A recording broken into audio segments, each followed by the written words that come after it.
نعمت لا تشکر کسیئة لا تغفر. نعمتی که شکر نشود مانند گناهی است که بخشیده نشود.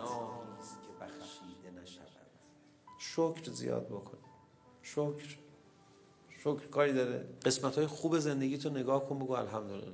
الان شما الحمدلله همتون بیمارستان نیستید، اینجا هستید. الحمدلله بگو الحمدلله. شکر کاری داره.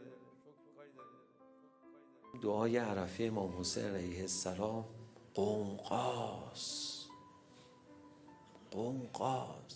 شکر میکنه خدا رو، شکر میکنه خدا رو. دوباره میاد استغفار میکنه، برمیگرده شکر میکنه خدا رو. برای چه چیزایی شکر میکنه؟ خدای من که تو رحم مادر بودم، من که نمیفهمم چی میخوام تو این دنیا که تو چشم برام گذاشتی. من چجوری ازت تشکر کنم؟ تو نخواسته همجوری به من دادی. من چجوری آخه بتونم تشکر کنم؟ بابا امام حسین فدات بشم، ول کن فدات بشم، همه چشم دارن. فرماد و قلیل من عبادی الشکور. مثلا متقی نمیفرماد اینا کمن، مؤمنین نمیفرماد کمن، صالحین نمیفرماد کمن. به شکر که میرسه نه این کمه. مگه خدا از بندش چه انتظاری داره؟ میفرماد من بهت نعمت میدم تشکر کن دیگه، بقیه‌شو من خودم برات درست میکنم. شکور به کی میگن؟ شکور به کسی میگن از نعمتهای همیشگی بتونه شکر کنه.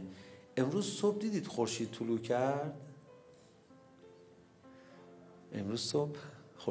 کرد؟ شما از خواب بیدار شدید؟ هر روز اینجوری میشه. خیلی این اتفاق خوبیه، شکرشو به جا بیار. دیدید چه هوای خوبی بود؟ همیشه اینجوری بعد تابستون کم کم هوا خوب میشه دیگه. پنجره رو باز کردی، کولر لازم نداشتی، دیدی خوب بود، بگو الحمدلله. نه اینکه یه نعمت غیر مترقبه یه دفعه از آسمون بیفته درشت و حسابی و آنچنانی، بعد خدایا شکرت، من به این 100 میلیون احتیاج داشتم از آسمان رسید، خدا شکرت. شکور به کی میگن؟